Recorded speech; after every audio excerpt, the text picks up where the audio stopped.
ರಸ್ತೆ ಕಾಮಗಾರಿ ನಡೆಸಲು ಶಿರಾಡಿ ಘಾಟ್ ಮುಚ್ಚುವ ಕುರಿತಂತೆ ಜನವರಿ 20ರಂದು ಜನಪ್ರತಿನಿಧಿಗಳು, ಹಾಸನ ದಕ್ಷಿಣ ಕನ್ನಡ ಜಿಲ್ಲಾಧಿಕಾರಿಗಳು ಹಾಗೂ ರಾಷ್ಟ್ರೀಯ ಹೆದ್ದಾರಿ ಪ್ರಾಧಿಕಾರದ ಅಧಿಕಾರಿಗಳು ಜಂಟಿ ಸ್ಥಳ ಪರಿಶೀಲನೆಯನ್ನು ನಡೆಸಿ ನಂತರ ತೀರ್ಮಾನ ಕೈಗೊಳ್ಳಲು ನಿರ್ಧರಿಸಲಾಗಿದೆ.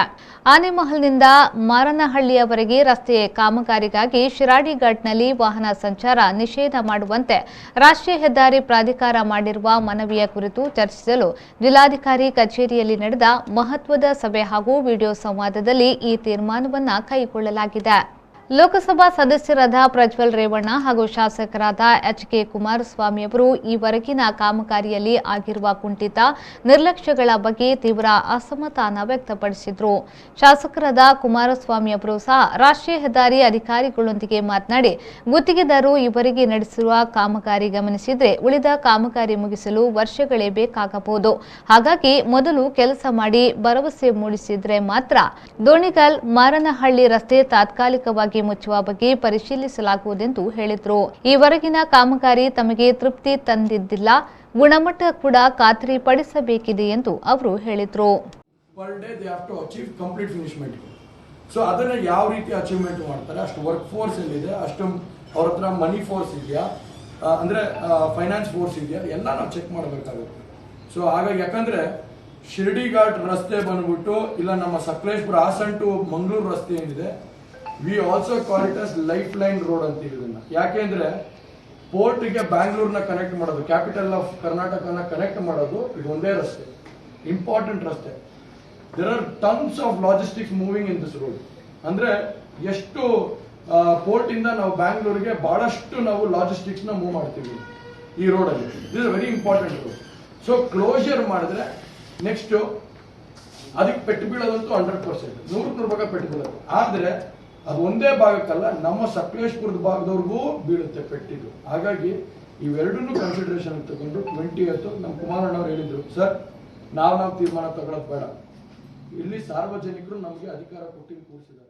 ದಕ್ಷಿಣ ಕನ್ನಡ ಜಿಲ್ಲಾಧಿಕಾರಿ ಡಾಕ್ಟರ್ ರಾಜೇಂದ್ರ ಕೆಬಿ ಅವರು ಸಹ ವಿಡಿಯೋ ಸಂವಾದದಲ್ಲಿ ಮಾತನಾಡಿ, ಚಾರ್ಮಾಡಿ, ಸಂಪಾಜೆ, ಬಿಸಿಲೆ ಘಾಟ್ಗಳಲ್ಲಿ ದೊಡ್ಡ ವಾಹನಗಳ ಸಂಚಾರ ಸಾಧ್ಯವಿಲ್ಲದ ಕಾರಣ ಬಂದರು ನಗರಿ ಮಂಗಳೂರಿನಿಂದ ರಾಜಧಾನಿ ಬೆಂಗಳೂರಿಗೆ ಸಂಪರ್ಕ ಕಲ್ಪಿಸಲು ಶಿರಾಡಿ ಘಾಟ್ ಉಳಿದಿರುವ ಏಕೈಕ ಮಾರ್ಗವಾಗಿದೆ. ಇದನ್ನು ಸುದೀರ್ಘ ಕಾಲ ಮುಚ್ಚಿದರೆ ಜನಜೀವನಕ್ಕೆ, ಕೈಗಾರಿಕೆ, ಆರ್ಥಿಕತೆಯ ಮೇಲೆ ದೊಡ್ಡ ಪರಿಣಾಮ ಬೀರಲಿದೆ.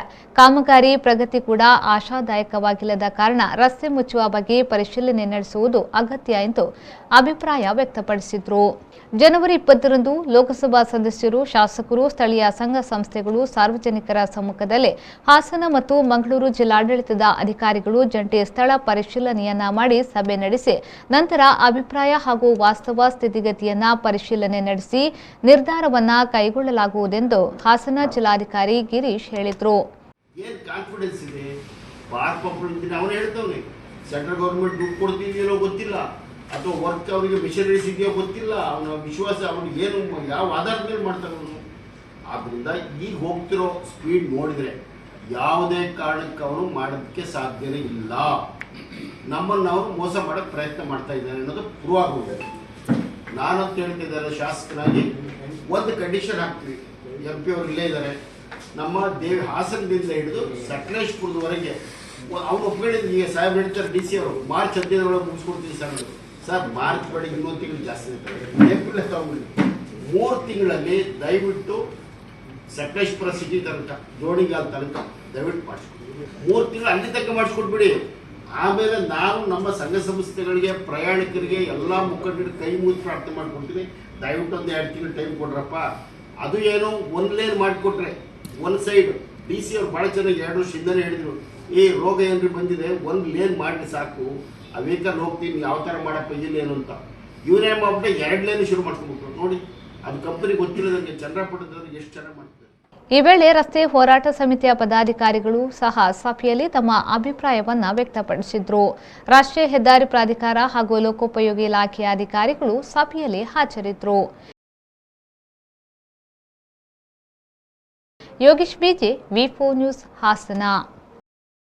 The Karnataka Educational and Charitable Trust was established in 1994 with an aim to impart the education and services in medical and paramedical field. The campus is spread in a vast area accommodating Karnataka Ayurveda Medical College, SCS College of Nursing Science, Karnataka Ayurveda Medical College Hospital and hostels in an independent building.